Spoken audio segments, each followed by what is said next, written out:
أهلا وسهلا بكم مشاهدينا الأعزاء أينما كنتم. لازلنا وإياكم في متابعة حيثيات الزلزال المدمر الذي ضرب كلا من تركيا وسوريا، حيث تشير المصادر الصحفية بأن حصيلة الوفيات تتجاوز 26 ألفا، وأنقرة تبدأ في وقف أعمال البحث والإنقاذ.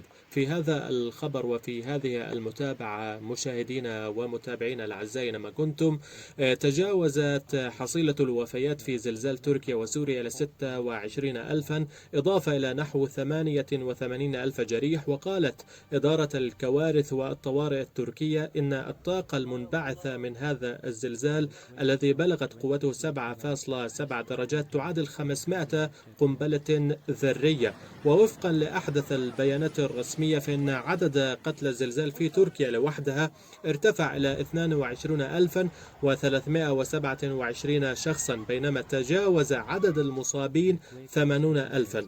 وقالت السلطات التركية إنها أجلت 93 ألف شخص من المتضررين في الزلزال جنوب البلاد.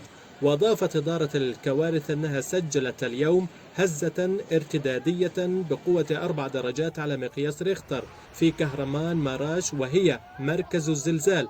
ووفقا للسلطات فإن ألف أكثر من 890 هزة ارتدادية وقعت منذ زلزال الاثنين الماضي. أما في سوريا فقد ارتفع عدد القتلى إلى 4487 قتيلا، وازداد عدد المصابين إلى 7396 شخصا بحسب المصادر السورية. ورغم أن العدد الأكبر من الضحايا سجل في تركيا، فإن التحذيرات تتوالى من ارتفاع في عدد القتلى شمالي سوريا وسط ضعف الإمكانات وقلة الموارد وتأخر وصول المساعدات الدولية اللازمة لعمليات البحث والإنقاذ. وقدر في هذا الخصوص مكتب الأمم المتحدة للشؤون الإنسانية عدد المتضررين في الزلزال في سوريا بما لا يقل عن 6 ملايين شخص. وذكر مصدر أممي بمحدودية الإمكانات من معدات ووقود وغيرهما، وقال إن ذلك يعرقل جهود الإنقاذ والإسعاف.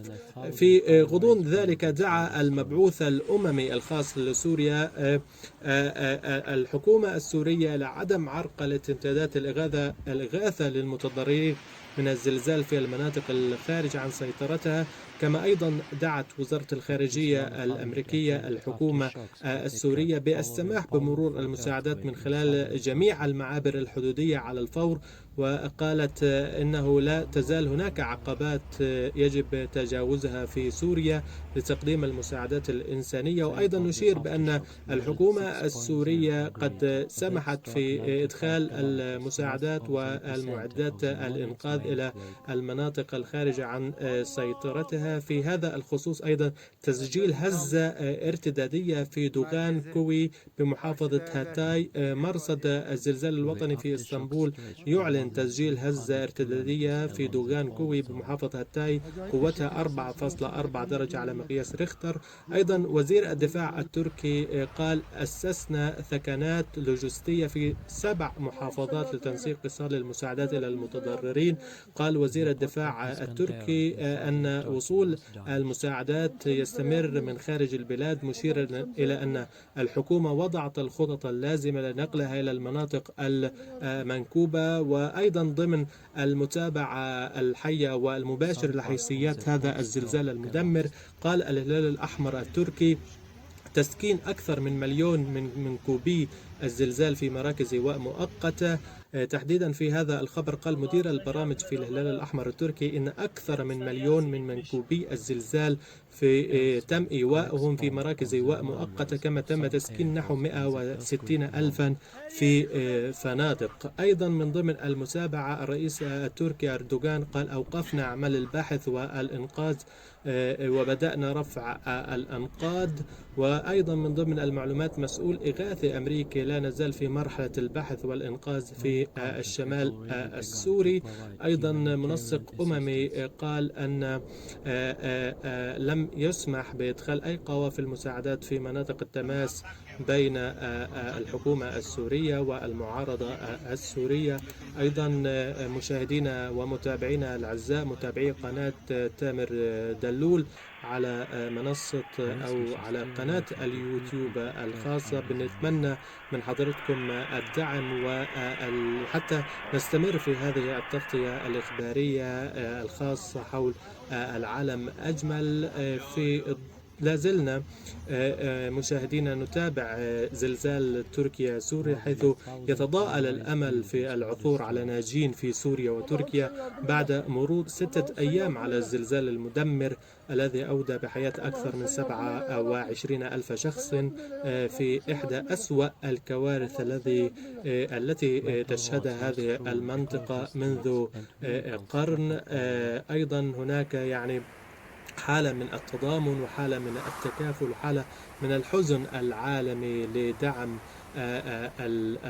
الجرحى والرحمة على كل الضحايا الذين سقطوا نتيجة هذا الزلزال المدمر الذي ضرب قبل 6 أيام تركيا وسوريا. أيضا في هذا السياق كما أسلفنا أن إجلاء ما يقارب، بحسب ما أفادت إدارة الكوارث والطوارئ في تركيا، أن إجلاء ما يقارب من 93 ألفا من ضحايا الزلزال في جنوب تركيا، موضحة أن أكثر من 166 ألف فرد شاركوا في جهود الإنقاذ والإغاثة. وأيضا كانت هناك حالة تكاتف الدول العربية والدول الغربية والأوروبية دعمت وساندت وأرسلت القوافل والمساعدات الإنسانية لكل من سوريا وتركيا للوقوف في هذه الكارثة الطبيعية. أيضا